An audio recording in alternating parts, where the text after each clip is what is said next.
स्वागत. आता जरा साहित्य संमेलन आल्यासारखं वाटलं कारण गर्दी कमी झाली, त्यामुळे एका छान क्वालिटी कार्यक्रमाची जनरली असं असतं की म्हणून आपल्याला की जिकडे माणसं कमी आहे तिथे कुठला तरी छान क्वालिटी कार्यक्रम होत असतो, असा माझा अजूनपर्यंतचा अनुभव आहे. तो सगळ्यात आधी तुम्हा सगळ्यांचं खूप खूप स्वागत, जोरदार टाळ्यांमध्ये तुम्हाला सगळ्यांचं स्वागत करूया. राजापूर लांजा तालुका नागरिक संघ, मुंबई आणि वाटूर ग्रामस्थ यांच्या संयुक्त विद्यमाने आजचं हे 10वं ग्रामीण मराठी साहित्य संमेलन खऱ्या अर्थानं खास 2-3 कारणांसाठी. एक तर इतकं मोठं व्यक्तिमत्व म्हणजे राजेश सर स्वतः इथे आपल्या सगळ्यांमध्ये गप्पा मारायला, मी मुलाखत सर म्हणणार नाही कारण गप्पाच आपण मारूया, हे पहिलं कारण. आणि दुसरं, ज्या ठिकाणी ज्या वास्तूत हा कार्यक्रम होतोय म्हणजे माझ्या मामाचं गाव आहे आणि ज्या रंगमंचावरती हा कार्यक्रम होतोय ते म्हणजे माझे आजोबा श्रीधर शंकर चव्हाण, कैलासाची श्रीधर श्रीबुवा, त्यांच्या आठवणी. आणि मला खरंच अभिमान आहे की त्यांच्या रंगमंच त्याचं नाव आहे आणि त्याच्यावरती मला हा कार्यक्रम करायला मिळतो. त्यामुळे एकदा आयोजकांचं खूप खूप धन्यवाद. जोरदार टाळ्या यासाठी. आणि सर सुरू करू.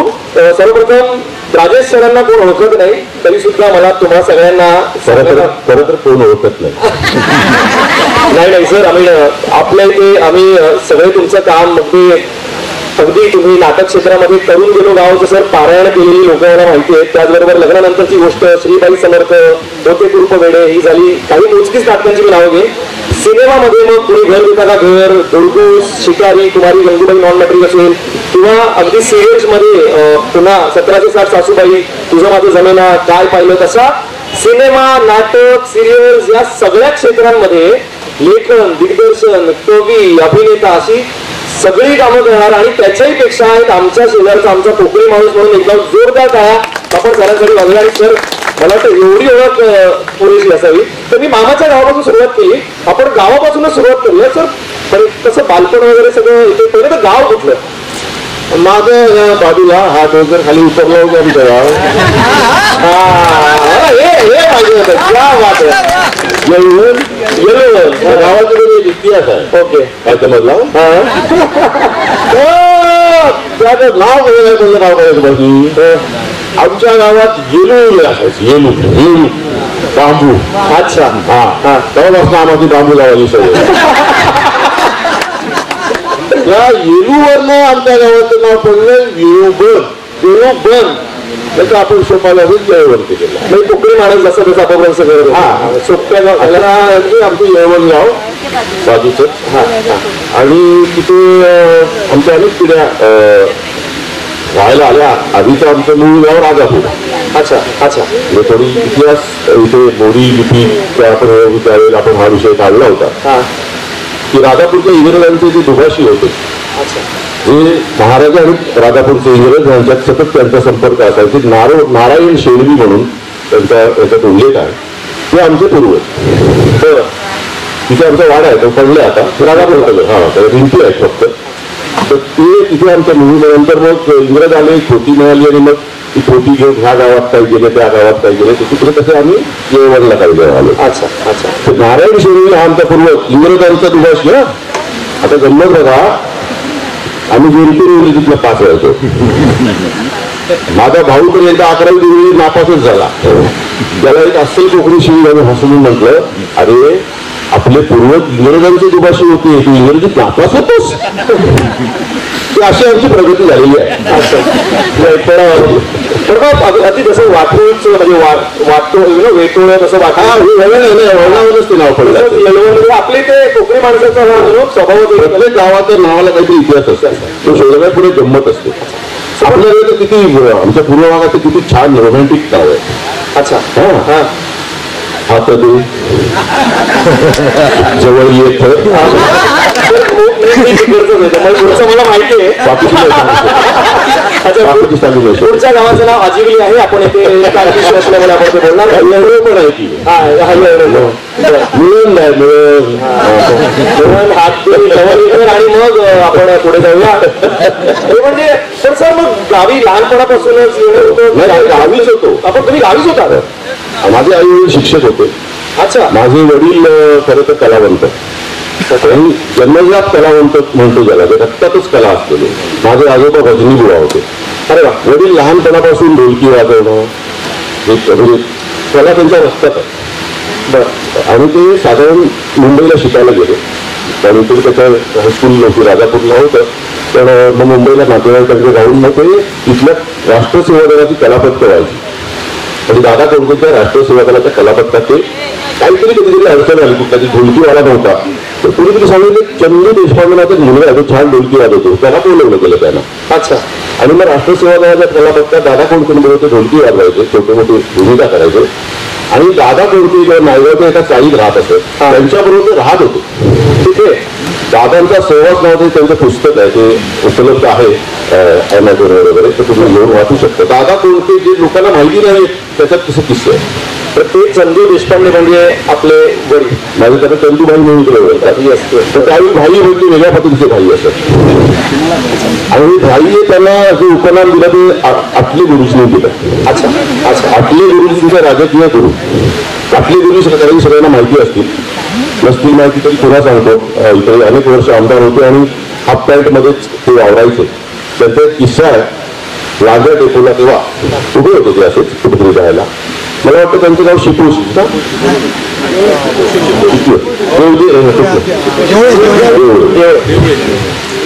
आणि मुंबईवरनं एक गाडी आली मुंबईवरनं आणि एक चाकरमाने उतरले आणि वर असले गुरुजींना म्हणाले, त्यांनी ते ओळखलं नाही. त्यांना वाटलं हा मला, त्याला ते बोजे काढून गेले. आटले गुरुजी शांतपणे त्या माणसाचे बोजे काढले. ते बोजे काढताना कुणीतरी बघितलं आणि आटले गुरुजी त्या माणसाचे बोजे उतरवत आहे. तो धावत आले, काय त्याला काय सांगतो की आमदार आहेत आपले. आटले गुरुजी म्हणजे आमदार म्हणजे काय आहे, ज्या लोकांचा सेवक आहे ना मी, त्या बाबा जोरदार करा आटले गुरुजींसाठी काय झाला पाहिजे मला वाटतं. त्या बाबा अशी परंपरा मगाशी त्या सरांनी सांगितली की नाथपती दंडवते आटले गुरुजी, अशी ह्या प्रांताची एक संस्कृती असलेलं, राजकीय संस्कृती असलेली आपलं कोकण आहे. आणि त्यांच्यात तालमीत वडील तयार झाले. आणि वडिलांना 9वीला असताना दादा कोणतरी सांगितलं तुम्ही शिक्षण घ्या आधी आणि मग या क्षेत्रात या, नाहीतर तुम्हाला किंमत नाही मिळणार. आणि तिकडे नातेवाईकांमध्ये राहत होते, राहण्याची अडचण होती. मग ते पुन्हा रत्नागिरीला आले. मग इकडे BA, त्यावेळी BA BT असायचं, म्हणजे शेवटच्या वर्षालाच बॅचलर ऑफ ट्रेनिंगचा हे करायचं. ते BT झाले, त्यांना नोकरी मिळाली ती मला फिरकी हायस्कूलमध्ये. आणि तुरबुसची काही माणसं, तुरबुस नावाचं गाव आहे संगमेश्वरला, तिथली काही माणसं येऊन त्यांना भेटली की आमच्या गावात शाळा करायचं, हायस्कूल करायचं, तुम्ही चालेल का. वडिलांनी इथे चांगली चालली नोकरी आईला घेऊन गेले आणि तिकडे शाळा काढली. आणि मग तो सिलसिला सुरू झाला, ह्या गावात शाळा काढ, शाळा नीट होईपर्यंत अनुदान मिळेपर्यंत बिनपगारी कामं कर, अनुदान मिळालं तर तिकडे दुसरीकडे जा. मग तुरबूस पासून ओढीपासून आमच्या गावात आणि हे ते शिक्षण क्षेत्रात चालू ठेवलं त्यांनी. त्याच्यामुळे त्यांचं जो कलावंताचा जो त्यांचं करिअर त्यावेळी होऊ शकलं असतं ते नाही होऊ शकलं, पण त्यांनी खूप मोठं काम केलंय. त्यावेळेला करिअर म्हणून असा काही अप्रोच नसायचाच मला वाटतं बहुतेक. नाही पण ते जर शहरात राहिले असते मुंबईत तर ते या क्षेत्रातच पुढे गेले असते. शिक्षण क्षेत्रातच ते आले ते आणि ते कलावंत म्हणून त्यांनी नाव कमवलं असतं. पण त्यांचं अर्धवट राहिलेलं स्वप्न कुठेतरी नकळत त्यांनी माझ्यात रुजवलं आणि तेव्हा मला थोडे चालू ठेवलं. तर मग तुमची सुरुवात कशी झाली एक्झॅक्टली? तर हा टोल झाला बॅकग्राऊंड, मग तुम्हाला वाटलं की कधी मला लिखाण, मग तुम्ही लिखाणाने सुरुवात झाली की अभिनयाने झाली की कसं, तुम्ही कसं आला? तर मी तुमची पोस्ट बसली रुपारेलमध्ये, तुम्ही पण होता रुपारेलमध्ये पण होता कॉलेजमध्ये, मग ते कसं? ते रुपारेलचा प्रवास पुढचा आहे. आधी म्हणून इथे गावात वडील मग काय करायचं, त्यांची हौस भागवण्यासाठी शाळेतले शिक्षक म्हणा किंवा त्यांचे सहकारी म्हणा त्यांना घेऊन नाटकं बसवायचे आणि करायचे. पाचन नावाचं गाव तिथे मोठमोठी नाटकं यायची, पूर्वी नाटकाचे दौरे असायचे. ती नाटकं बैलगाडीतून नकायला जायचो. तर ते नकळत नाटकांचे संस्कार आपल्या कोकणातल्या लोकांवर होतातच. सिनेमा बघण्याने आपल्यासाठी त्यावेळी पाप होतं त्या काळी, नाटक बघ असा पिक्चर नाही बघायचं म्हणून आपल्याकडे सिनेमाची फेमसच झाली नाही. बरोबर, अजूनही आपल्या मनात ते रुजलेलं आहे. चित्रपटापेक्षा नाटक बघा, पहिलं प्रेम नाटक ते बघायचो. नंतर वडिलांच्या भजनं बघायचो. ते एक संस्कार होत गेले कुठे टप्प्यात पण होतं. बरोबर. आणि शाळेत वडिलांनी एक आमच्या लहान मुलांकडे 6वी 7वीला असतो आम्ही, किंवा पुराणी पाहिजे नावाची एक एकांकिका पुलंची रत्नागिरीला आरसाशील नावाची एक स्पर्धा व्हायची, त्याच्यात बसवली आणि टाकली. अच्छा. हा, तर तिकडे मग त्या आरसाशीलमध्ये आम्ही गेलो. त्याच्यात मी छोटासा कवीचा रोल केला होता. आणि पहिल्यांदा रत्नागिरीचं आम्हाला त्यावेळी न्यूयॉर्क सारखं वाटायचं एवढं करावं मुलांना, ते थांबावलेलं सगळे. आणि एक मुलगा होता शेतीचा रोल करत होता, तेवढं खूप लावलं होतं गाड्या बिजा भरून. तिसरी पेन झाली त्याला कळ आली, त्याला तिसरी पेन झाले करणार काय, बरोबर कळता आले सुरू करायचं. स्टेजवर जाऊन नको ना बोलता प्रकार बरोबर. थांबा त्याला म्हणून विनंती केली आई बेटाना असं असं झालं झालं मग तिथे तिसरं बक्षीस मिळालं तो पहिला रंग लागला. अच्छा. आणि मग ती एकदा रंग लागला ना की ते दारूसारखं होतं मग व्यसन आहे का? मग संध्याकाळ झाली की हात करतरायला लागला मग तो उतरत नाही मग तो शेवटी डायरेक्ट चला अशी ती सुरुवात झाली. आणि मग मुंबईत कॉलेजसाठी 11वीला मुंबईत गेलो तेव्हा मग शिबिरं केली. सुजाताई करमरकर म्हणून मोठ्या बालनाट्याच्या ज्यांनी बालनाट्य केली आणि मोठ्या अभिनेत्री होत्या त्यांचं शिबिर केलं. तर सॉरी मी तुम्हाला मध्येच कट करतो पण मला मी जो अभ्यास म्हणजे आमचं रिसर्च टीम नाही ज्याच्यामध्ये मी एकटाच आहे त्यांनी जे रिसर्च केला तेव्हा मला कळालं की तुम्हाला आर्ट्सला जायचं होतं बरोबर पण तुम्हाला पाठवण्यात आलं दुसऱ्या कोणत्या स्ट्रीमला मला ते थोडंसं सांगायला प्लीज. मोठी गंमत आहे म्हणजे सगळ्या शाखांमध्ये मी शिकलो. अच्छा मग सगळ्या ते डॉक्टर श्रीकांत जिचकार नावाचे होते बघ तसं मी आहे खूप साऱ्या डिग्री सगळे कोकणातल्या डिग्री नाही मिळाल्या. माझी आई होती सायन्स शिक्षिका. बरं. तिथं सायन्स विज्ञान आणि गणित प्रचंड सॉलिड होतं. अच्छा. म्हणजे गणितात ती पैकीच्या पैकी मार्क मिळायची. अच्छा. तिला डॉक्टर व्हायचं होतं आणि व्हायचं होतं आणि मग काय झालं तिचे वडील तिथे मोठे त्यावेळेस वाणी वैश्य आणि समाजाचे त्यांची खूप दुकानं वगैरे होती. मोठं रस्ते होतं पाचलचं. तर आईला 5% मार्क्स कमी मिळाले होते डॉक्टर तिला जाण्यासाठी आणि त्यावेळी फक्त 5,000 रुपये डोनेशन द्यावं लागलं होतं आणि त्यांच्याकडे पैसे होते कारण त्यांची 7-8 दुकानं होती. त्यांनी केवळ तत्वासाठी 5,000 रुपये दिले नाही. असं पैसे देऊन नाही आई डॉक्टर होऊ शकली नाही. तर आईने माझ्या बहिणीला डॉक्टर केलं. अच्छा. मला काय व्हायचं होतं ते मला कधीच माहिती नव्हतं. सिरियसली हा असं माहिती असून काय होतं का आपल्याला ते पण आहे. लहानपणी मग आई सायन्सची असल्यामुळे आईचा त्यावेळी आणि आर्ट्सला फार हे नव्हतं स्कोप नव्हता तसं आर्ट्सला आता उलट झालं आता उलट झालं. आता सायन्स कॉमर्सला ऍडमिशन मिळते पण आर्ट्सला मिळत नाही कळत नाही. आणि मला आर्ट्सला जायचं होतं त्या काही थोडी असं बोलता येतं आई वडिलांसमोर. वडील तर प्रचंड चिडखोड होते पण त्यांचं काहीच म्हणणं नव्हतं तू काही हे जा तू गुंड हो पण टॉपचा हो आतला मधला होऊ नको असं त्यांचं म्हणणं होतं. जे काही करशील ते टॉप आतलं मधलं काही करू नकोस असं त्यांचा स्वभावच कसा आहे. त्याच्यामुळे आईने घातलं सायन्सला 11वीला मुंबईच्या कॉलेजमध्ये येळवण नावाच्या एका मराठी शाळेत शिकलेलं. कुठे येळवण म्हणजे डायरेक्ट गोरेगावचं एक होतं ज्युनियर कॉलेज आणि इंग्लिशमध्ये सायन्स बापरे तर पास झालो. अच्छा. 11वीला पास झालो. असं ते मला माहिती नाही कॉपी न करता पास झालो. अच्छा. नंतर मग फ्रस्ट्रेशन आलं मग मला क्रिकेट पण काही वाटायचं की इकडे कुठली गावच्या एका स्पर्धेत 5-6 विकेट काढल्या होत्या तर मला उगाच वाटलं मी भारताकडे तिथे येऊ शकत नव्हतं.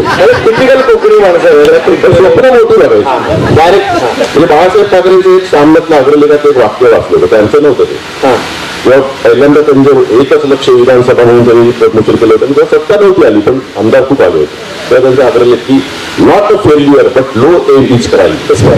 अपयश हा गुन्हा नाही पण छोटी स्वप्न बघणं हा गुन्हा. ते खूप मला प्रेरणादायी ठरलं की मोठी स्वप्न बघू ना होतील न होतील माहिती नाही. बाळासाहेब ठाकरेंच्या घरात तुमच्या वडिलांचे पण ते जिल्हा प्रमुख होते त्यांच्याकडे त्यांची जवळीक होती. त्यांचे खूपच जवळचे संबंध होते आणि मला ते कलावंत म्हणून जास्त आवडतात. पुढे तुम्ही आलात त्या कॉलेजला 11वी पास झाला. 11वी 12वीला मग कॉमर्स म्हणलं मला ते सायन्स नाही करायचं तर कॉमर्सला तरी जावा बाबा काहीतरी तरी नोकरी मिळेल. बरं. म्हणून मग ते कॉलेज कुठं तरी वगैरे SIWS नावाचं कॉलेज कॉमर्सला घातलं इंग्लिश. ते तर अजून भयानक ते काहीच कळेल ना सायन्स होतं ते बरं होतं असं वाटायला लागलं. मग मला अजून डिप्रेशन मी बांद्राला नातेवाईकांकडे जायचो तिकडनं बऱ्याला जायचो आणि येता जाता मला त्या बांद्राच्या खाली उडी मारून जीव द्यावा असं वाटायचा. पोहता येत होता मला चांगलं पण तरी मी ते आई वडिलांना धमकी दिली आणि ते घाबरले मला पोहता येत असेल सुद्धा आई बाबा तर ते मला गावाला घेऊन आले. बरं 6 महिन्यानंतर ऑगस्टमध्ये आणि 9 ऑगस्टमध्ये मी पाटणला 12वीला गेलो आणि ते कॉमर्सच होतं पण ते मराठी माध्यमात होतं.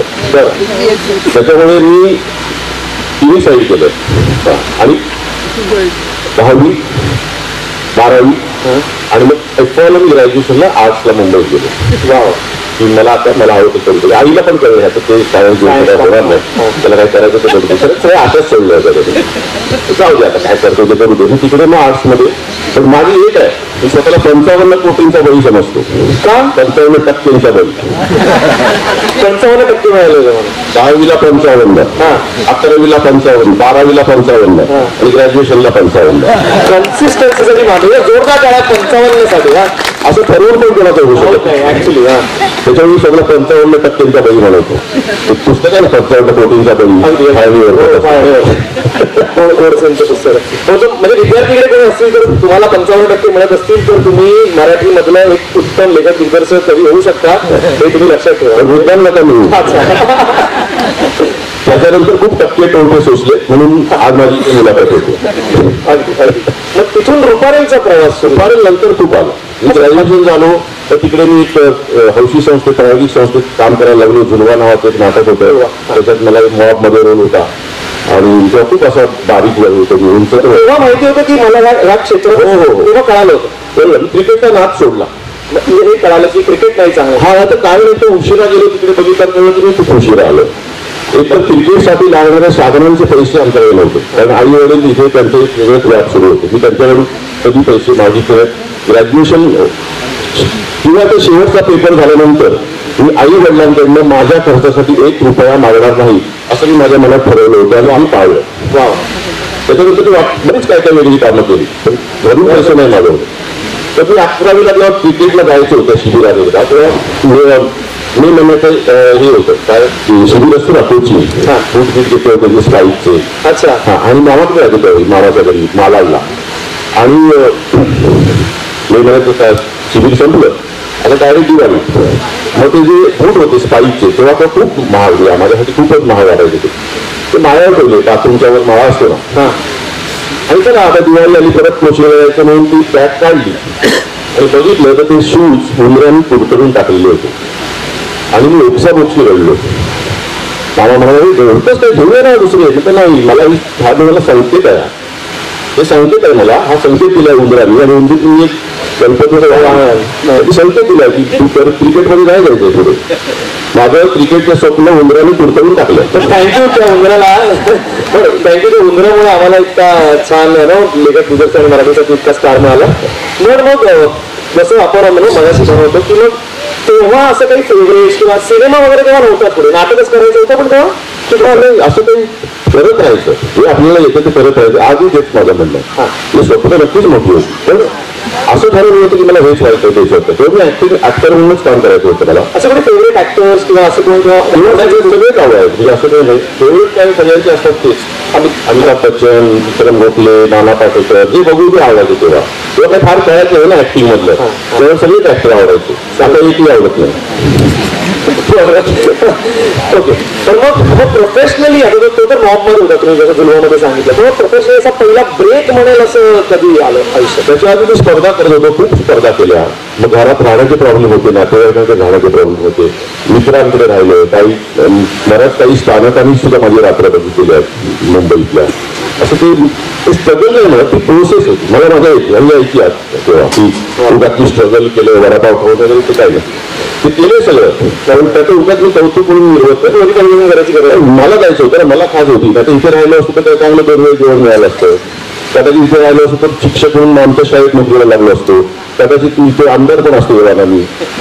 हा लहानपणी मला एक छंद होता चमच्याने खेळायचा. म्हणजे काय करायचो म्हणजे कसं लपायचो चमच्याचं असं बोंड असतं ना वर ते 2-3 चमचे घ्यायचो तर चमच्याच्या गोल बोंडात मी माणसांचे चेहरे इमॅजिन करायचो बरं आणि त्यांच्याशी संवाद बोलायचो. 2 चमचे एकमेकाशी बोलायचे. तर ते तिथे क्रिकेटर असायचे कधी चोरी असायची. अच्छा. कधी कपिल देव असायचा कधी सुनील असायचे. असं सगळं ते असून ते करायचो आणि घरातनं आलं तेवढे चमचे कोणतरी चोरतंय चमचे कोण देतं. आणि एक दिवशी माझ्या बहिणीने पकडलं मला ते खेळताना आणि ती बाबा चमचे देऊन जातो कुठे दिला. अच्छा. आधी घरच्यांना कळलं वडिलांना कळलं तर हा चमच्याने खेळतो तर उन्हातच वाटला हा राजकारणात जाईल.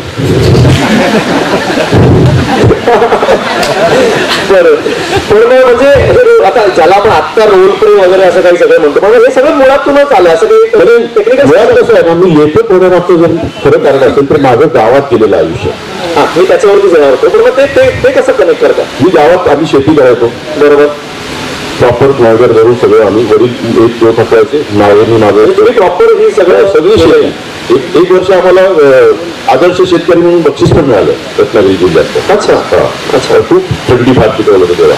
ओके.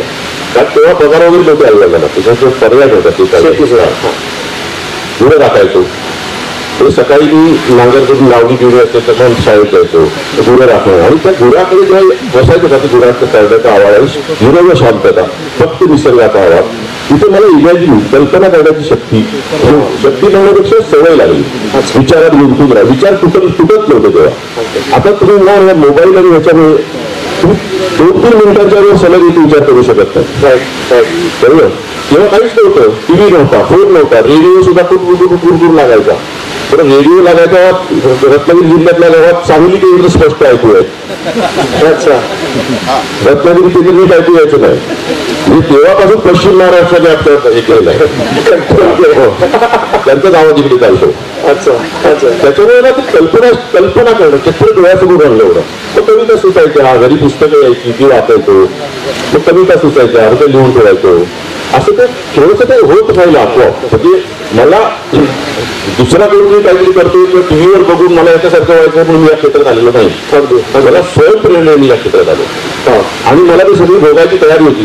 ते जे काही कष्ट पडतील, जे काय अपमान होतील, जे काय होईल ते मी ठरवलं होतं की आता मी परत गावात जाईल तो मी काहीतरी राजेश देशपांडे कुठेतरी नाव येईल तेव्हाच जाईल. आणि हे मी जिथे आतापर्यंतचा प्रवास सुरू आहे हे अजून काही खूप मोठं केलं नाहीये.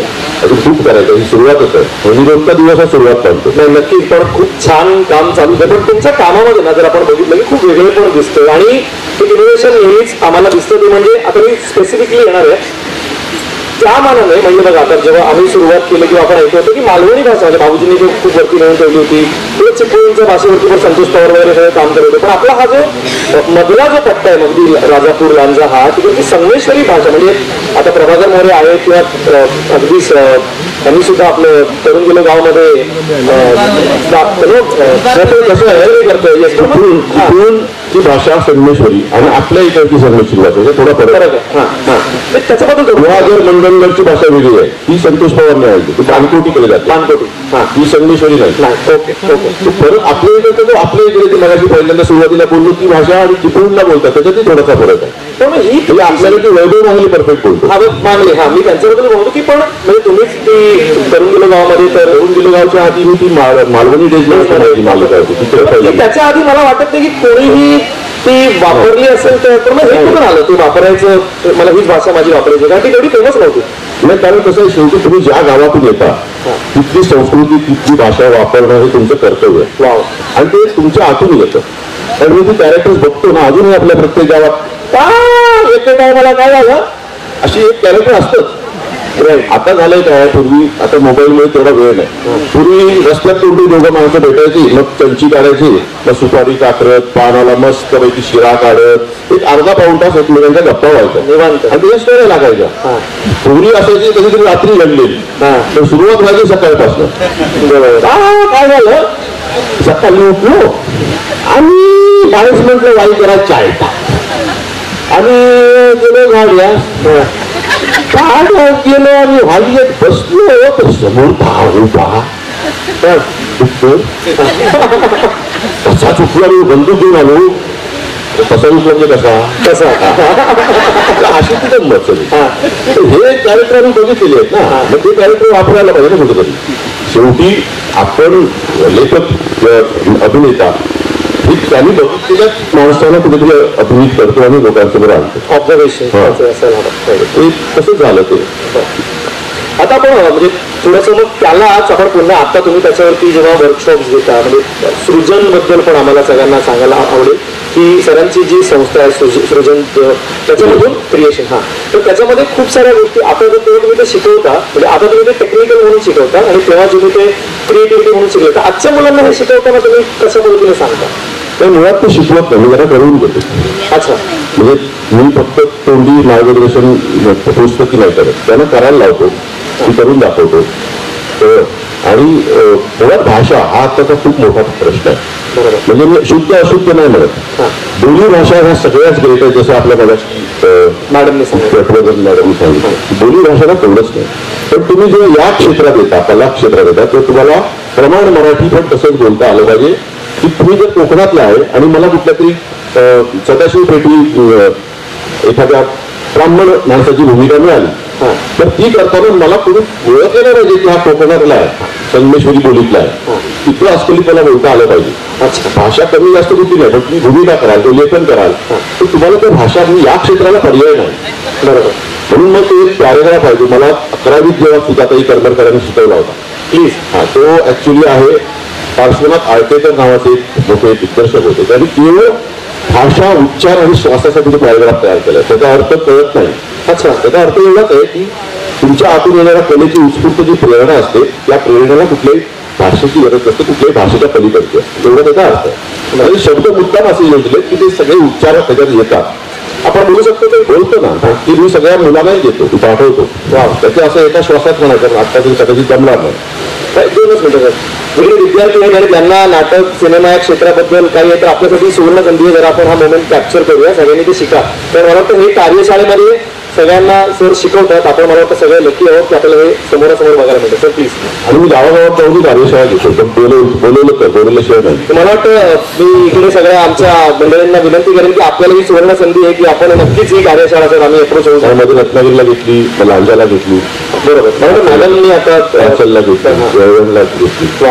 तर ते असं शोधत असं आहे की कलाकाराच्या अंतःकरणाच्या सखोल गर्तेतून निर्माण होणाऱ्या भावनांच्या उत्तुंग लहरींच्या खळबळाटाने प्रसरण पावणारी जीवनाची सूक्ष्म विशेषते उद्धृत करायला कोणत्याही कलावंताला परक्याच्या गोजड भाषेची उसनवार भलामण करावी लागत नाही.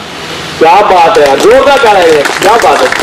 आता हे उच्चार आवाज श्वासात म्हणायचे आणि 3 पट्ट्यांमध्ये म्हणायचं. पहिल्याला खाली, मग मध्ये, मग वर.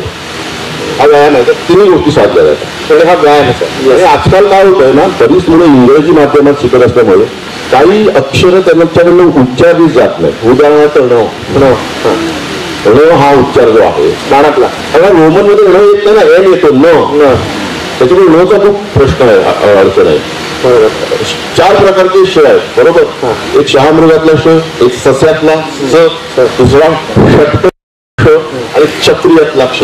आपण फक्त 2च श वापरतो, स आणि श. महाराष्ट्र मधला श आहे तो पुढ्या, तो खरं. तर आपण महाराष्ट्र शहामृगातला श वापरतो. क्षत्रिय म्हणतच नाही, क्षत्रिय म्हणतो. राजकारणी तर महाराष्ट्रच म्हणतात. तुम्ही एकदम सोपं करून टाकलं. शचं लफडच नको. महाराष्ट्रामध्ये या ठिकाणी असं तो होतं सगळं. हा त्यांनी सोपं केलं जायचं. तर ते बोलण्यात कर्तृत्व महत्वाचं, बोलणं काय महत्वाचं, काम होतात. बरोबर. तेच इथेच सांगितलं होतं. दाजी भाटवडेकर म्हणून एक मोठे नटवर्य दाजी भाटवडेकर होऊन गेले विद्वान भाषेवर. तर ते कार्यशाळेत आले होते. त्यांनी ही स आणि श 4 फरक त्यांनी सांगितले. त्यामुळे 4 प्रकारचे स आहेत ते सगळं श आणि च. हे ज्याला उच्चारता येत नाही त्याच्या मुखास केवळ दात आहेत म्हणून मुख म्हणावे, अन्यथा उदत्वार म्हणते तरी चालेल. आणि मला पटलं, दात आहे तो बाकी काय. म्हणजे भाषेची क्वालिटीवरती कॉम्प्रोमाइज नाही करायचं. आणि कुठल्याही क्षेत्रात तुम्ही बोलता कसं, कुठली भाषा असो, हिंदी असो, इंग्रजी असो, त्याच्यावर तुम्ही समोरच्या माणसाला जिंकता. अगदी बोलणं ही वाचा कशासाठी दिली आहे ना आपल्याला. मग ती वाचा जर असेल तर ती वापरायला नको, त्यासाठी मेहनत घ्यायला पाहिजे. मी थोडंसं एका वेगळ्या आता थोडंसं विषयावरती नेतो. ते म्हणजे थोडंसं पर्सनल याच्यावरती मला अजून जायला आवडणार नाही. तर ओशोंचं एक छान वाक्य आहे की ऍक्टर कसा असावा, की त्याने ऍक्टिंग अशी असावी. म्हणजे ते म्हणतात की ऍक्टिंग ऐसी करो की जिंदगी जी रहे हो और जिंदगी ऐसे जिओ की ऍक्टिंग कर रहे हो. तर आता सध्या जे चाललंय ऍक्टर्स, म्हणजे अभ्यास काहीच नाही. आणि मग हिंदी मधले असू दे किंवा मराठीतले, मग त्याच्याबद्दल तुम्हाला काय वाटतं की कुठे चाललंय हे? मग असं सगळे नाही करत आहे, सगळे नाही ऑब्वियसली. तर सिरियल माध्यमामुळे जरा सोपं झालं. बरं. आणि हल्ली रील्स केले की वाटतं मी ऍक्टर झालो.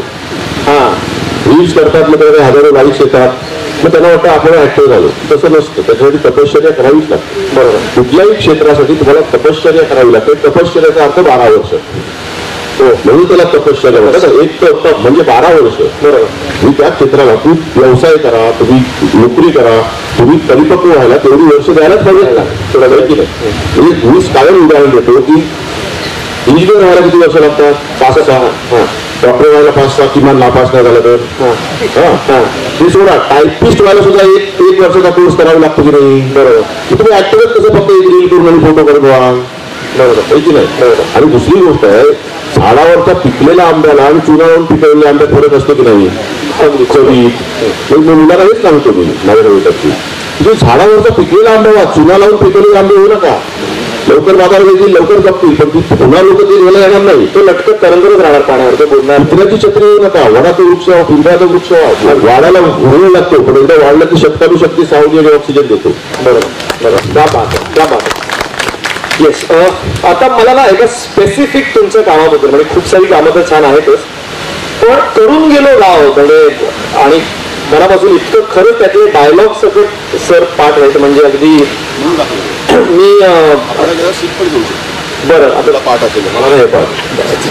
माझं इथं नाटक बसतो ती पाठ करतो आणि पुढच्या नाटकावर होतो. नाही सिरियसली. पण जर तुम्ही म्हणाल ना की ते ह्यांचा जो सुरुवात पासून की अगदी ते कसे येतात, म्हणजे मारत येईपर्यंत पार ते पुढे जुलीचं ते जुली पासून तर सगळं अगदी ते अक्षरचं इतकं पाठ आहे. तर मग करून गेलो गाव हे कसं आलं, म्हणजे सुचलं कसं, म्हणजे पूर्ण प्रोसेस ते कारण खूप आवडतं ना. करून गेलो गाव त्यानंतरची प्रोसेस आहे. माझी सुरुवात मला महाराष्ट्रात थोडंफार नावाने ओळखायला लागली ती गंगूबाई सिरियल.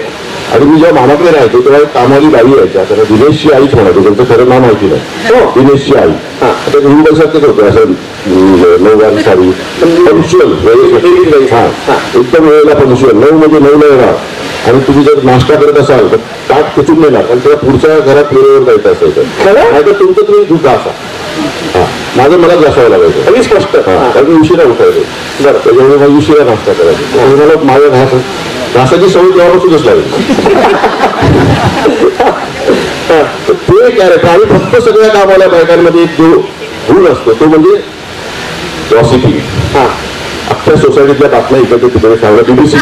अच्छा, पहिलं ते आणि तो बघते का तुझं कळलं नाही काय झालं एवढी मुलगी आणि बघा हा बायका पण अशा आहे, आपण स्वतःच काही सांगणार त्या तिकडे सांगणार कॅरेक्टर म्हणजे तू सांगतो.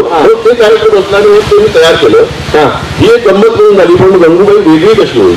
बरं, तिच्यात एक्सपेक्टर म्हणतो, पण तिला मग आत्मा कसा देता येईल? गंमत म्हणून ती काय विरोध करेल. मग तिला प्रचंड सामाजिक भान आहे, तिला राजकारणावर भान आहे, छान कमेंट करते. बरोबर, तिला एक सिक्स सेन्स आहे, काहीतरी चुकीचं घडतंय तिला जाणवतं. Right right. आणि ती ज्या घरात काम करते त्या घरात काही समस्या आली की ती मदतीला धावून जाते. कधी कधी इतकं चुका करते की एक चोर पकडायला जाते, तो हातातून विसरतो, तर दुसरा तो भेटतो त्याच्यापेक्षा मोठा दरोडा असतो. बरोबर, कळलं? हे केलं. आणि तिला गंगूबाई नॉन मॅट्रिक का, कुमारी गंगूबाई नॉन मॅट्रिक नाव असं. तर तिचे वडील गिरणी कामगार होते. तिच्या गावाची पार्श्वभूमी केली होती मी की ती ना मालवणी पण बोलायची, पश्चिम महाराष्ट्रात बोलायची. तिचे गाव असं कोकण आणि घाटाच्या एका सीमेवर आहे. तिथे अनेक भाषांचे संस्कार तिच्यावर झाले. पाचलं जातात मला हा पाचलं म्हणजे जरा अणुस्कुरा म्हणा. आणि तिचे वडील गिरणी कामगार होते आणि गिरण्यांचा संपात गिरणी बंद झाल्यानंतर तिच्या वडिलांना पॅरालिसिसचा अटॅक आला. बरं. आणि ही 4थीत तेव्हा शिकत होती. आणि तिच्या आई बरोबर तिला उत्तम चाललेलं बरं जी गिरणीच्या संपात जी उद्ध्वस्त झालं सगळं ते तुम्ही बघितलं होतं. मी तेव्हा शाळेत होतो, पण ते गावात की मुंबईतल्या गावात लोक आली आणि त्यांची जी अवस्था होती ती मी मला येऊन बघितली होती. आणि तिला घर कामं करावी लागली, आई बरोबर जायची, शाळा सोडावी लागली. हा बॅकग्राऊंड होता. आणि त्या घरात ती कामं करायची, तिकडे विद्यार्थी शिकत असायचे. मग ते कामं करता करता तो अभ्यास तिच्या कानावर पडायचा. म्हणजे तिला 10वीपर्यंत सगळं शिक्षण माहिती होतं, पण ती 10वीची परीक्षेला बसू शकली नाही म्हणून ती जाऊन माहिती. आणि ती लग्न करायची तिचं काही हेच नव्हतं, कारण सगळ्या जबाबदाऱ्या म्हणून ती कुमार. आणि मग तिला एक कोणतरी दुसरा पाहिजे साथीदार. ते छूचं कॅरेक्टर एका कचऱ्याच्या पेटीत अर्बक टाकलेलं असतं लहान, ते उचलून आणते आणि त्याला वाढवते, लहानाचा मोठा करते. आणि मग तो छू, त्याचं नाव खरंच तो छगन. तर छू झालं त्याला. छू म्हणजे का, तर गंगूताईने काही सांगितलं पुत्राला कसं छू म्हटल्यावर धावत जातो तसं तो धावत आहे, त्यामुळे तो छू. अच्छा अच्छा. आणि धावत जातो नंतर पण विचारतो कशासाठी छू केलं, आधी नाही विचारणार काय. हा तसं तो कार्य करतात. पण तुम्ही आम्ही गंगूबाईला जर सटायर मी ह्याच्याबद्दल बोलतो. हा सटायर जो आहे ना, जो तुम्ही लाईन्स मारताय, अगदी गंगूबाई पण तसंच करायची. मला मी 2 गोष्टी ज्या ऑब्झर्व केलेल्या त्या कॅरेक्टरमध्ये, त्या म्हणजे की हे बिटवीन द लाईन्स आणि शेवटी एक सोशल मेसेज नेहमी असायचा तो द्यायचा तोच सांगतो. आणि म्हणजे कसं होतं ना, गंगूबाईचे पहिले 2-3 भाग जे केले ते विरोधी होते. बरं. आणि नंतर ही जी आत्ताची सांगितली गोष्ट एका एपिसोडमध्ये आली 2 भागात. अच्छा. आणि मग गंगूबाई लोकांना आपली वाटायला लागली. काही लोक सुपर हिरो तिची ट्रॅजेडी जेव्हा कळली लोकांना तेव्हा गंगूबाई आपली वाटायला लागली.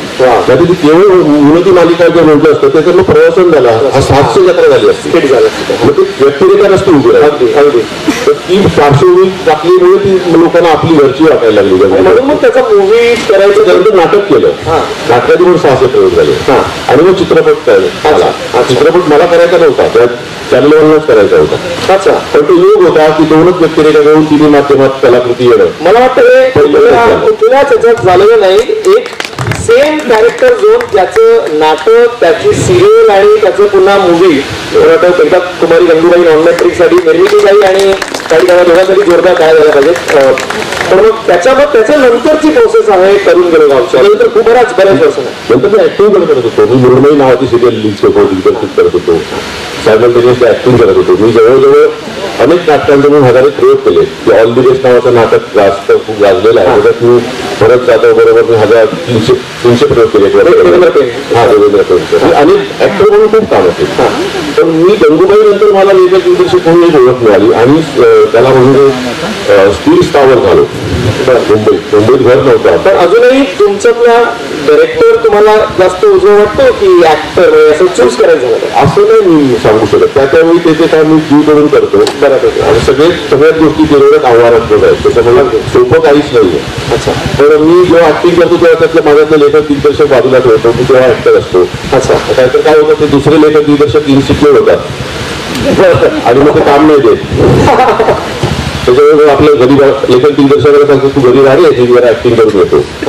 लेखक असतो ते फक्त लिहितात, दिग्दर्शक असतो. पण त्या सगळ्या गोष्टी थोड्या येत असल्यामुळे त्याचा सगळ्याला फायदा होतो. म्हणजे उत्तम स्वयंपाक करणारा फक्त असं नाही म्हणत ना की वरच छान करूया किंवा काही वेगळं यायला पाहिजे. तुम्ही काही इन्ग्रेडियंट द्या मी ते छानच करू शकतो. त्याच्यामुळे तसं थोडं तरी यायला पाहिजे पोट भरण्यापुरतं. आणि पोट भरण्यापुरतं येतं मला. तर मग आता करून गेलो गावावरती आपण थोडं पुन्हा करून गेलो गावाचं कसं झालं, महेश मांजरेकरांनी मला एक फक्त एवढी एक ऑनलाईन दिली. काय होती ती होती की एका गावाला तंटामुक्त गावाचं बक्षीस आलंय आणि ते तंटामुक्त गावाचं बक्षीस द्यायला मुख्यमंत्री येणार आहेत. आणि त्या गावचा त्याचा जो स्थानिक आमदार आहे तो म्हणतो की माझी जी मैत्रीण आहे तिचा इथे डान्सचा कार्यक्रम होणार. बिजली नाना मस्कर कॅरेक्टर सगळे पाहतात. आणि गाववाले म्हणतात नाही मुख्यमंत्र्यांसमोर आमच्या गावचंच नाटक सादर व्हायला. हा वाद होतो. आणि मग काय होतं एवढं तरी ऑनलाईन दिली आणि मग तुम्ही फुलवलं. त्याच्या पुढच्या सगळ्या गमती सगळ्या आल्या. पण मग एवढं फुलवलं आहे की त्याच्यामध्ये फार अगदी आम्ही म्हणजे शेवटच्या त्या सीनला आणि शेवटी जो जिंकतो शेतकरी आहे म्हणून हे कसं म्हणजे फुलवलं म्हणून तुम्ही हे कसं करता प्रगतीच आम्हाला जरा समजून घ्यायला आवडेल की तुम्ही स्वतः ते बसता रायटिंग करता की असं काही बसतो. टीम नाही मी एकटाच लिहितो. कारण काय होतं विनोदी तुम्ही टीम बरोबर नाही लिहू शकत. बरोबर. तुम्ही एखादी सिरियस गोष्ट उर्दूस सिनेमा केला जेव्हा आमची टीम होती म्हणजे आम्ही बरेच जण त्याच्यात वर्षभर काम केले. उर्दूस पहिला उर्दूसला खूप पुरस्कार मिळाले. त्याची पण एक कथा आहे. उर्दूसची कथा जी होती की एक नवीन लग्न झालेला सैनिक लग्न झाल्याच्या दुसऱ्या दिवशी त्याला कार येते आणि त्याला युद्ध सुरू झाले म्हणून मला जातो सीमेवर जातो मग तो डायरेक्ट शहीद होऊनच येतो. ही सगळी कथा. आणि आमचा सिनेमा रिलीज झाला 21 नोव्हेंबरला. हाऊसफुल सुरू झाला आणि 26 नोव्हेंबरला टेररिस्ट अटॅक झाला मुंबईवर कसाबवाला आणि हाऊसफुल सिनेमा बंद पडला. सगळंच बंद पडलं. म्हणजे ज्या सिनेमाची जी गोष्ट होती तीच त्या सिनेमाला बोलली. त्याच्यामुळे ते व्यावसायिक यश असं मिळत होतं पण ते थांबलं. ते माझ्या हातात नव्हतं. आणि पुरस्कार खूप मिळाले. पण शेवटी व्यावसायिक यशच तुमचं करिअर पुढच्या व्यावसायिक दृष्टीने खूप प्रयत्न करतो. पण तुम्हाला काय वाटतं थोडं मराठी चित्रपट जे व्यावसायिक दृष्ट्या थोडेसे पाठी पडतात त्याचं कारण काय वाटतं तुम्हाला? त्याचं कारण माझं स्पष्ट मत आहे आपण आपली माती विसरलो. तो आपण कॉपी करायला जातो. मराठी लोकांना तंत्रचा बडेजाव नको मराठी प्रेक्षकांना. त्यांना तुमच्या मातीतली त्यांना वाटेल अशी स्वतःची वाटेल अशी गोष्ट हवी साधी सोपी. आणि त्यांना वाटेल अशी छान गाणी हवे. जे पूर्वीचे मराठी सिनेमे होते ते जर पुन्हा त्या टाईपचे सिनेमे तर परत आले तर मराठी सिनेमाला प्रेक्षक जाणार. कारण आता कसं झालं तुम्हाला जगातलं सगळं बघायला मिळतं टेक्निक हे मराठीत आपण पुढे पडणार का साऊथ बरोबर आपण पुढे पडलो नाही मग आपण काय देणार गोष्ट घेणार काढली ती गोष्टीत आपण हरवलेली आहे.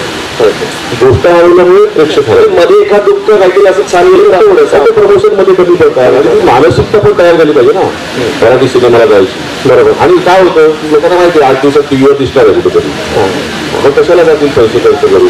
तर मग आपण पण मला वाटतं प्रेक्षक तर नाटकाला येतात प्रेक्षक नाटकाचं तिकीट जास्त आहे सिनेमापेक्षा 500 रुपये तिकीट आहे. तेच म्हणलं मग आपण मग प्रेक्षकांना आपण बोलून मला वाटतं फायदाच नाही. प्रेक्षकांना नाही बोलत आहे तुम्ही सांगतच आहे नाटकाला गर्दी करतात ना तुम्ही क्वालिटी द्या एक्झॅक्टली.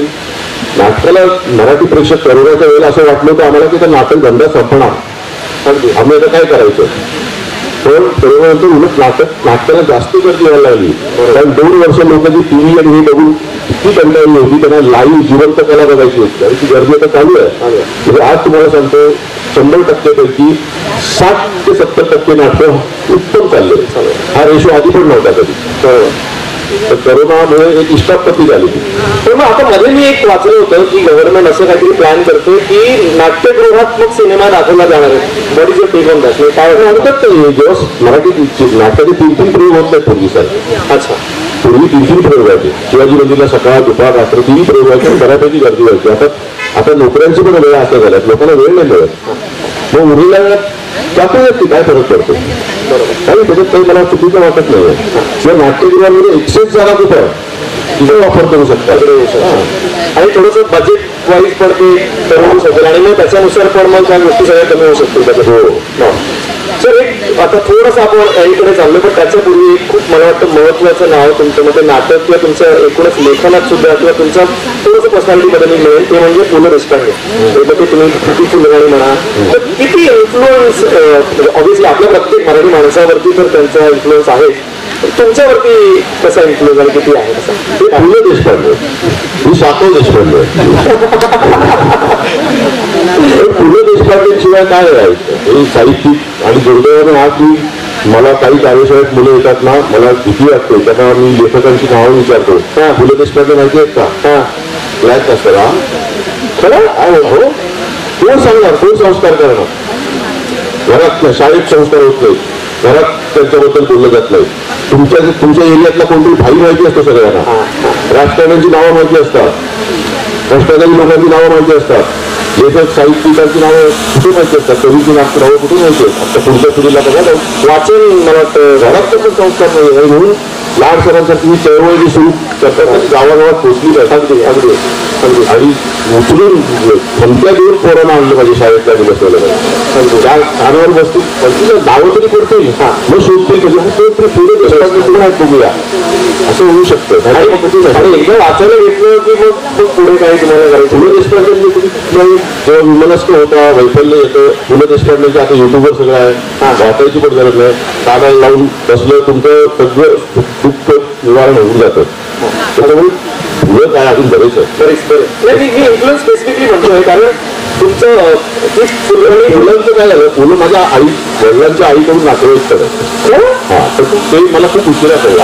आजीला माहिती होतं आजी काहीतरी सांगायची तर आजीला एवढं माहिती होतं पु ल देशपांडे एवढं मोठं व्यक्तिमत्व.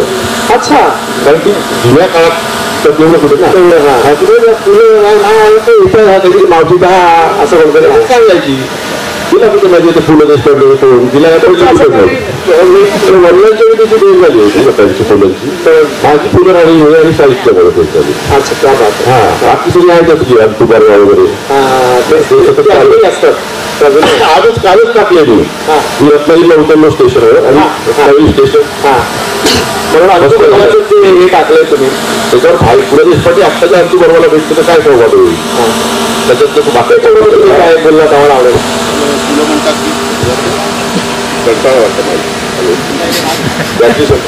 हॅलो फुलं म्हणता का अंकुश अहो तुमचं रत्नागिरी रेल्वे स्थानक एकदम जागपात झालं. त्याच्यामध्ये जे अंतू गर्भामध्ये आहे तसंच वाटतं. तर अंतू गर्भ त्याच्यात म्हणतं की हो भाई कालच जागपात झालं. स्थानिक पोरं नेट पॅक मारून मोबाईलमध्ये उद्ध्वस्त झाले आणि परप्रांतीय पोरांनी व्यवसाय आणि नोकऱ्या स्वस्त केल्याने रिअलिटी. आणि मला वाटतं हेच पुलंचं जी होती की एक विनोद आणि डोळ्यात पचकन पाणी आणणं ही जी किमया ते करायचे. तर आता आपण म्हणाले की आपण शेवटाकडे येतो.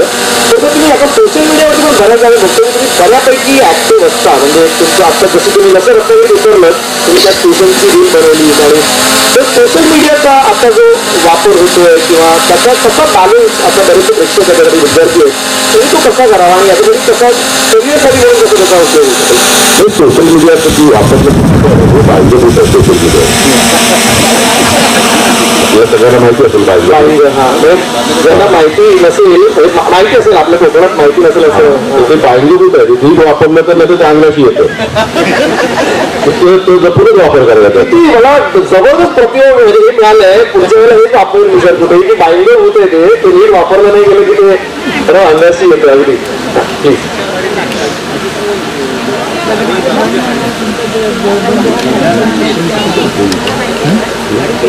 आता एक छोटासा सेगमेंट एक थोडासा शॉर्ट करणार आणि आपण शेवटाकडे जाऊया. तर एक प्रश्न मी जसं आपण ते ना ह्याच्यामध्ये विचारतो की kind of fire. Me fire नाही म्हणणार तर मी ऑप्शन देईन. त्या ऑप्शन पैकी तुम्हाला चूज करायचंय आणि त्याचं उत्तर पण हे की ते मधलं हा प्रश्न आहे. पण दोन्ही नाही म्हणायचं. हा एकच दोन्ही नाही एक कुठलं तरी. ओके पहिलंच मला वाटतं पहिलं सोपं विचारेन मी. येवण गाव की मुंबई? हे सोपं होतं म्हणून मी सोप्याने सुरुवात केली. त्या बाजू जोरदार काय थोडस अजून डिफिकल्ट करतो. लेखन की दिग्दर्शन? लेखन दिग्दर्शन. मी दुसरं उत्तर आम्ही ठेवलं नाही बरं परत कारण ते सोपं असतं ते सगळ्यांना करायला आवडतं. आपली अजून थोडासा मग त्यामाने आता तीनच मीच ऑप्शन 3 देतो. आंबा, फणस की काजू? फणस. फणस प्रेक्षक फणस तुमचा फेवरेट आहे. आपल्यासारखं आहे ना तो कोकणी माणसासारखा. आणि त्याच्यात फन पण असत फन मजा. क्या बात आहे क्या बात आहे. थोडा आता हा डिफिकल्ट होईल. भाऊ कदम की निर्मिती सावंत? आता मला दोन्ही नको आहे. निर्मिती सावंत अभिनेत्री म्हणून निर्मिती सावंत ह्या फक्त विनोदी नाही आपल्याला त्यांचं काम विनोदी दिसतं पण त्यांचं गंभीर काम सुरू आणि ते इतके अभ्यासू आहे. इतकं प्रचंड वाचन आहे त्यांचं. मराठी साहित्यात नवीन आलेलं पुस्तक त्यांच्या हातात असतं 4-5व्या दिवशी. हो हा म्हणून फक्त अभिनय म्हणून नाही पण त्या प्रगल्भ अभिनेत्री होण्यासाठी किती प्रयत्न करतात, किती गांभीर्याने विचार करतात संगीताचा. भाऊ तुझा साधा आहे तो ना त्याच्या नैसर्गिक टॅलेंटवर तो करतो लोकांना भावतो तसा आहे तसा. पण तो अभ्यास वगैरे अजिबात नाहीये आणि अभ्यास वगैरे करून नाही देतात त्याने. हा लोकांना नाही आवडणार तो. काही लोक तशी आहे तशीच आवडतात. तो भाऊ मी अभ्यास केला आणि डॉक्टर लागून सारखा असं वगैरे बोलायला लागला तर त्याचे लोक बघायला येणार नाही. पण भाऊ कसं आहे तसंच अभिप्रेत आहे त्याच्याकडे. जोरदार टाळ्या. मला वाटतं आपण एक छोटं प्रेक्षकांकडून जर आम्ही एखादं काही इम्प्रोम्प्टू तुम्हाला कोणाला काही घाई नाहीये.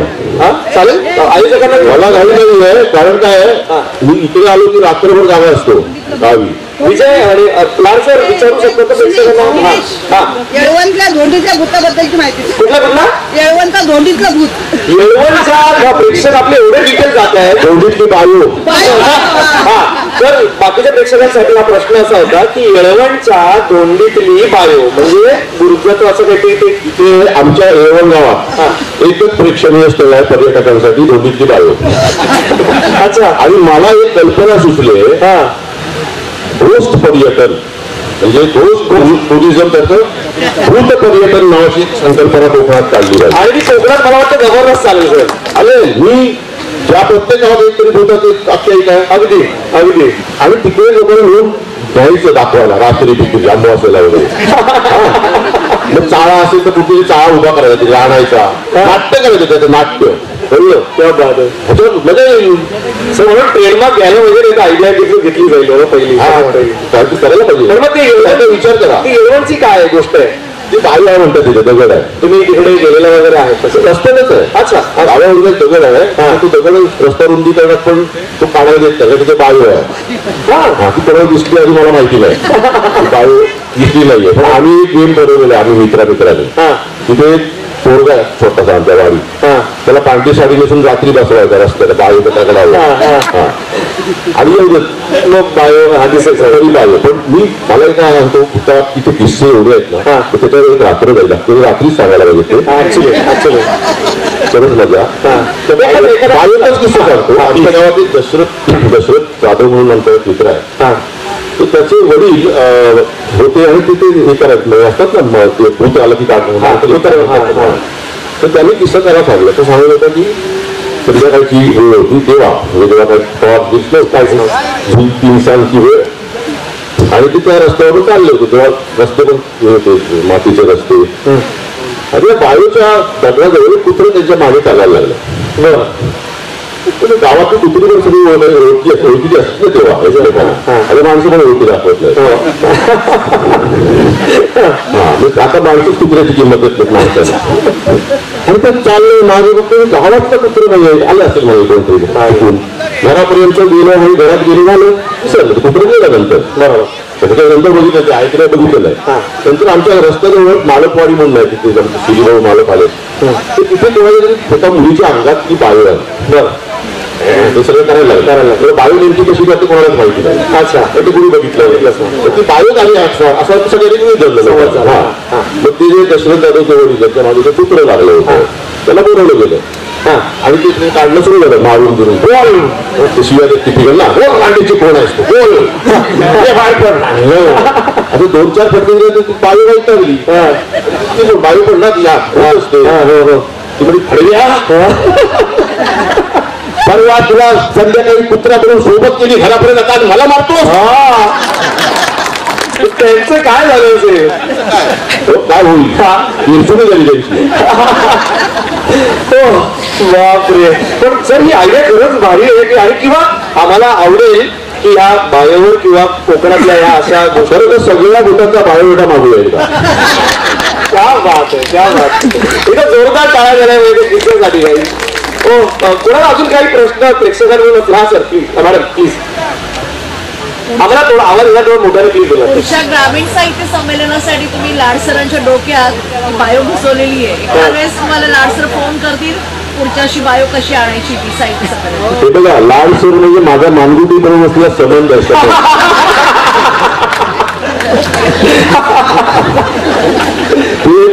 ते कुठेही घेऊन जाणार मला.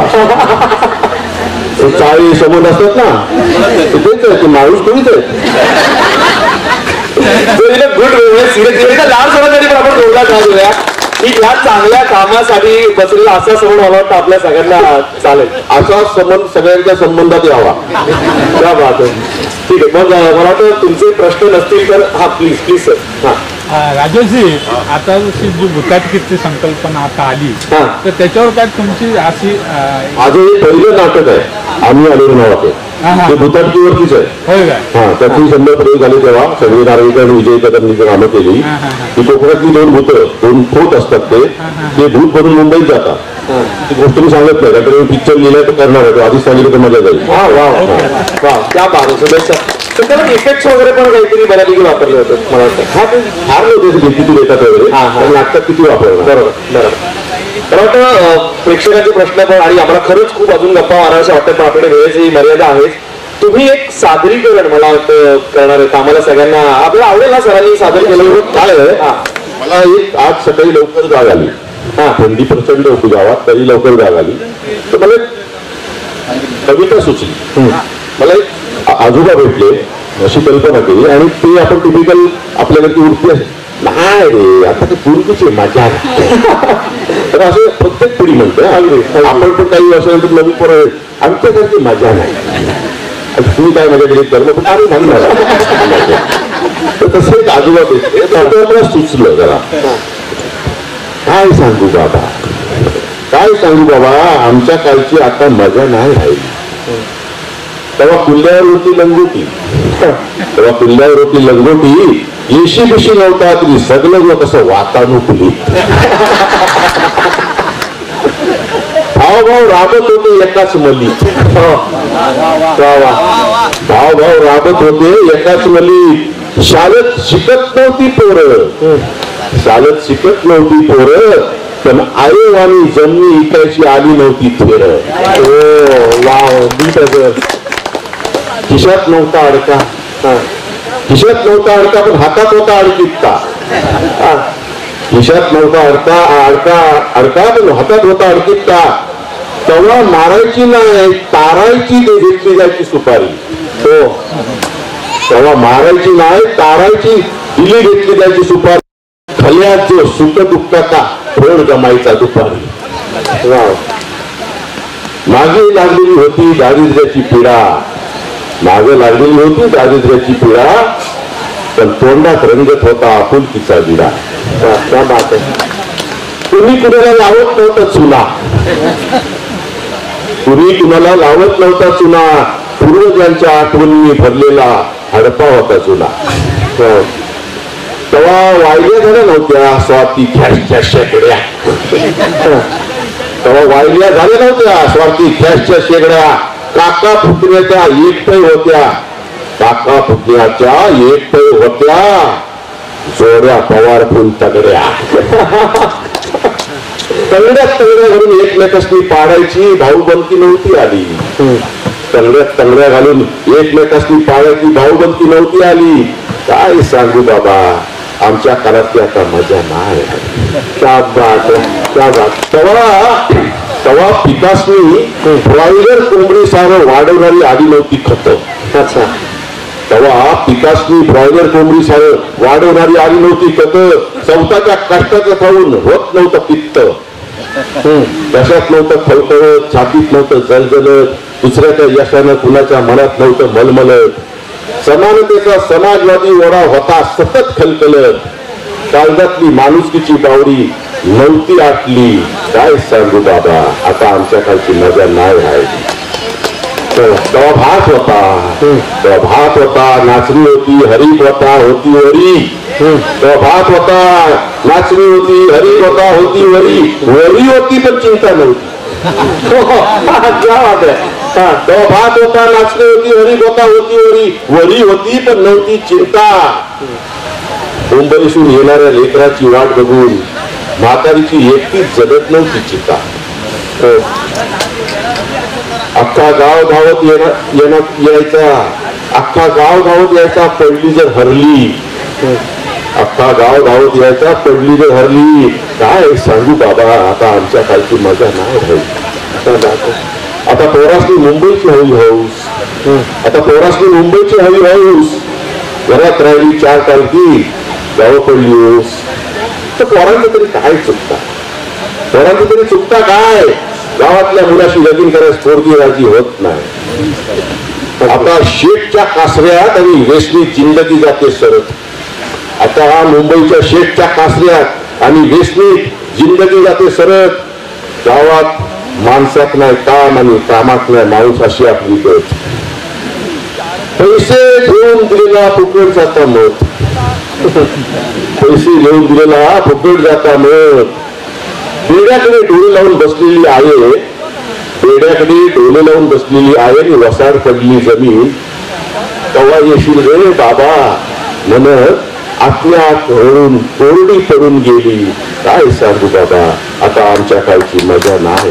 क्या बात आहे, क्या बात आहे, क्या बात आहे. जोरदार टाळ्या. आणि खरंच जसं मी सुरुवातीला म्हणालो की आपण सगळे खूप लकी आहोत की आपल्याला ह्या गप्पा मारता आल्या. तर एक शेवटचं फक्त आता नवीन काही प्रोजेक्ट आपण करताय त्याच्याबद्दल आम्हाला जर आमच्या सगळ्या या प्रेक्षकांना सांगितलं का आवडेल. हा नवीन आता सुंदर विवरण नावाचं पुलंचं नाटक आहे, आधी आलं होतं. आता सुदैवाने पुलंचं मला दुसरं नाटक करायची संधी मिळते, ती पुनराणी केलं. वसंत कानेटकरांचं हिमालयाची सावली नावाचं एक मोठं नाटक करायची मला संधी मिळाली, माझं नशीब आहे. आणि सुंदर पुलंची 12 जून पासून शतक जन्म शतक महोत्सव सुरू होतो. त्यानिमित्ताने करतोय, पूर्ण बालनाट्य करतोय, ती आता एप्रिलमध्ये येतील.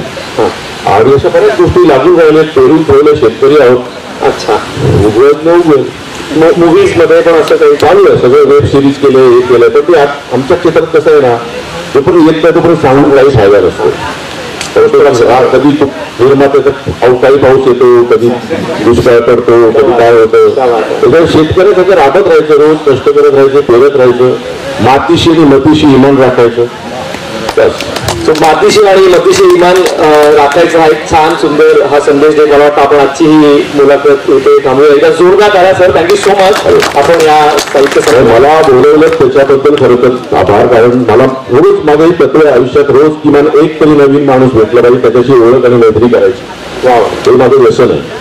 आणि रोज नवीन माणसाची एवढ्या माणसांसमोर मला ओळख करून दिली आणि ती माणसं मला माझी झाली, मी त्यांचा झालो, हेच भाग्य अजून काय आहे. धन्यवाद. Thank you so much. आणि एकदा जोरदार काळा आपण सरांकडे बघूया आणि आजची मुलाखत आणि पुढच्या सत्राला आपण सुरू करूया. खूप खूप धन्यवाद sir. Thank you so much. Thank you sir. Thank you.